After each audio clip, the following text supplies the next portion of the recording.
to our new series called Miracle Mondays. This is going to be on our podcast and our YouTube channel.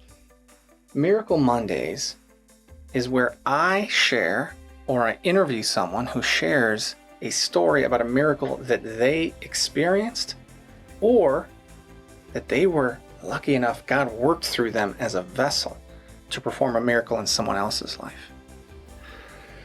Now, I've already recorded some of these that are going to come out over the next few weeks, and they are amazing. There are people who lost their sight and then regained their sight. There are folks who had stage 4 cancer and it was cured.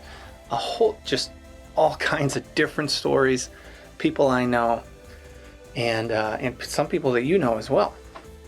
So I'm excited to share those, but in this introductory episode, sort of introducing this series, there's a couple things I think we gotta mention before. The first one is about Jesus, and the next one is about science. So, to start with Jesus, I want to go to the Gospel of Matthew, chapter 13. There's a section called The Rejection at Nazareth. Now, you remember this story, okay? I'm just going to sum it up real quick.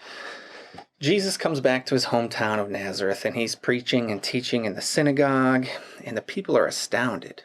And they say, "Where did this man get this wisdom and these mighty deeds and this power? Is this not the carpenter's son?" See, they thought they knew all about Jesus already. They had watched him grow up. So they were hesitant to believe. They took offense at him. But Jesus says to them, "A prophet is not without honor, except in their own country and in their own house." And here's the key line I want to highlight today. "And Jesus did not do many deeds of power there because of their unbelief." Another translation puts it, "He did not work many miracles there because of their lack of faith." So this is an interesting dynamic. We usually think that God would perform a miracle and then the people see it and have faith. But here, it's the other way around.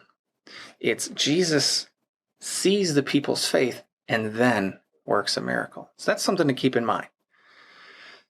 These stories that I'm going to share, they are going to be awesome, and I want you to believe in them and have the faith that God can do something in your own life or the life of those you love. Have that faith. Ask for an increase of faith, just like the disciples did when they said, "Lord, we believe, help our unbelief." So we want a growth in faith. We also want to share just the glory of what God has worked in these people's lives. So those are some of the points of the podcast and the videos to glorify God and to let people know, look, miracles still happen. Now, I said I would mention something about faith. And this is important because there's an idea out there that miracles no longer happen or that science has proven miracles don't exist. I was reading a book a few years ago. It's by my favorite author, Dr. Peter Kraft. He's a college professor at a Catholic college, and he's written over 80 books. He has a sort of series of fictional dialogues, and they're short and they're really fun to read because it just reads more like a novel. So it's a dialogue between different characters. And this one book called Socrates Meets Jesus. He imagines that Socrates, 3,000 years ago, has somehow been plucked out and lands in modern day. So he sort of time travels to today, and he ends up on a university campus. And he runs into some students and some professors who are discussing Christianity and miracles and science and religion and should we believe that Jesus was real. The chapter that I just love the most is called "Are Miracles Unscientific?" So there's this fictional dialogue between the professor and Socrates. Now, Socrates, of course, is from ancient Greece before Jesus existed. So he's just trying to learn, who is this Jesus guy? What did he claim to do? What do his followers claim? And there's a pretty cool dialogue that happens between the professor and Socrates. And Socrates says, "So you're claiming that science has disproved miracles?" And the professor says, "Oh, yeah. Socrates replies, which science? Was it astronomy? Was it geology? Which scientist did this? Surely they must be famous. Who is this man or woman scientist, and in what year did they disprove all miracles? And the professor doesn't quite know what to say. He says, well, it's, you don't just point to one scientific discovery. And Socrates interrupts, you can't point to one scientific discovery that disproves miracles?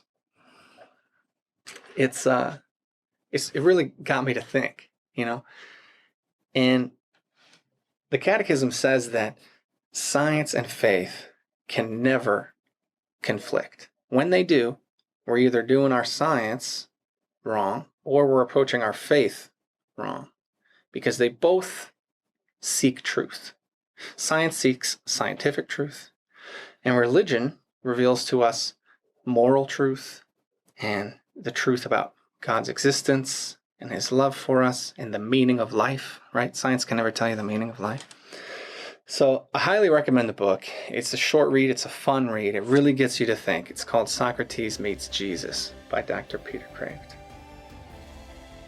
But the more I've learned about this question, the intersection between faith and reason, I began to see that we need science as the grounding for knowledge of how things work naturally, so that we can recognize when something happens supernatural. When something supernatural happens outside the boundaries of science, that's what we call a miracle. So we need science in order to have miracles, because we need to know the ordinary natural in order to recognize the extraordinary supernatural. Hope that makes sense. Well, I'm excited for this new series, and some of the people I've interviewed are really jazzed up about it. So tune in next week. We're going to have some stories that are really, really cool that happen to normal people like you and me. So God bless you, and be sure to tune in next Monday for our first miracle story.